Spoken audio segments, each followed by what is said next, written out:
CitizenCon 2954 in Manchester. There was no shortage of things to see, both in the panels and on the show floor, whether a replica Hornet standing proud or the in-game version taking the fight to the Vanduul. 2 days of reveals all served to build a little excitement for our game. So, as somebody who graced the deck of the UEES Barbary, what were the highlights of the event? I'm Farrister, and this video will share some reflections on the segments that particularly and personally grabbed my attention.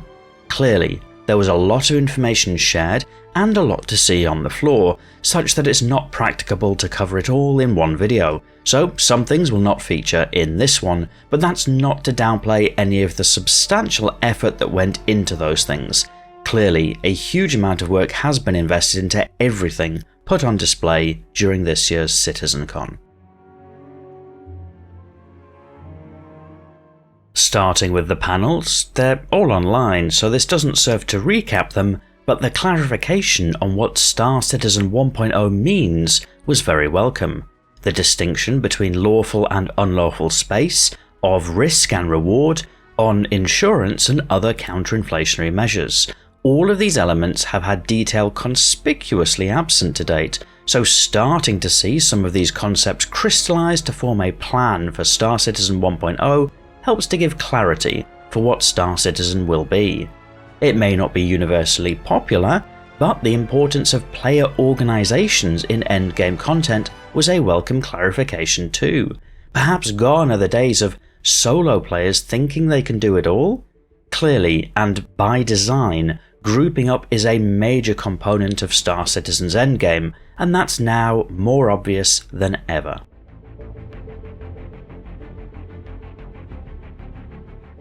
Then there was a prologue playthrough of Squadron 42, an epic fleet battle introducing major characters and gameplay concepts bit by bit. It reminded me of the introduction to Halo back in the days of my youth, and that's quite the compliment. I've said for some time that personally I'm excited for both Squadron 42 and Star Citizen, and this prologue confirmed that for me. Yes, there were bugs, and yes, the 2026 date will be off-putting for some, not least because that's over 10 years from when some may have expected it. But what we are getting in Squadron 42 looks to be shaping up to be something truly epic.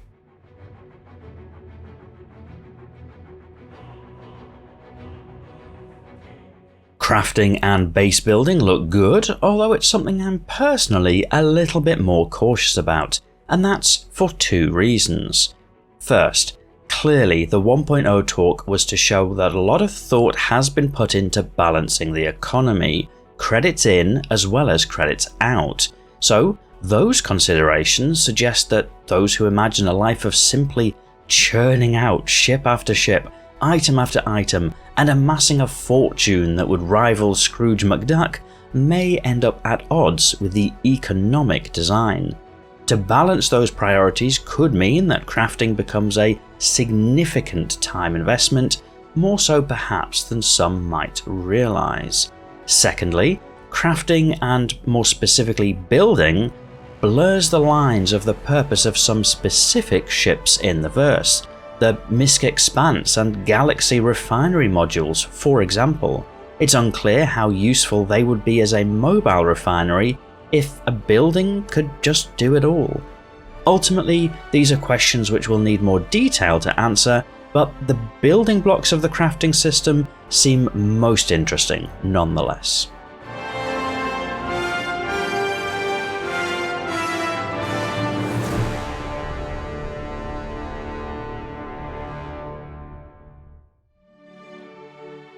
As somebody who enjoys visiting places in-game and seeing the sights, the improvements to biomes, increased planetary diversity, and not to forget, the return of Levski with Nyx was all a welcome showcase.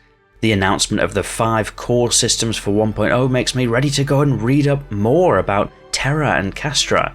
Perhaps time to look up an Astropub video?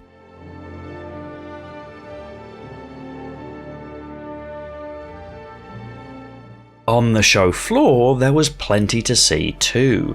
The event was made out in the theme of a Bengal-class carrier, the UEES Barbary, with the centrepiece of a not quite full-size yet remarkably large Hornet, as well as various decorations and sound effects to match.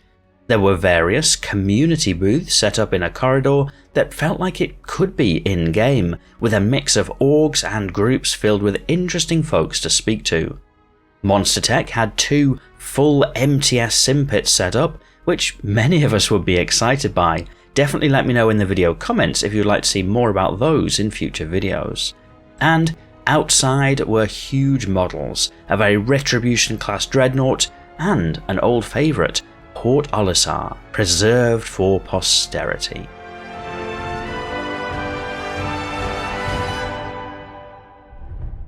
But CitizenCon 2954 wasn't just about the panels and the props, it was also about people.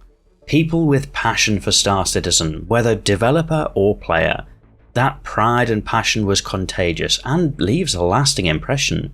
It leaves me very grateful to all of the work that went into the weekend, from the people organising the event, the presenters, the people behind the scenes making it all gel together, and the people actually building the game features and content on show. It's all too easy, especially online, to get caught in the trap of cynicism and criticism, and whilst that has a place, so too does gratitude to all of those who are involved in making something the likes of which we've never seen. So thank you to all involved. There's so much more that could be said, but I'll leave that to hear from you in the comments section. There's always more to show, and if you'd like to see more, you might like to subscribe to the channel to not miss the next update. But at the risk of going on for too long, it simply remains to say, thank you for watching.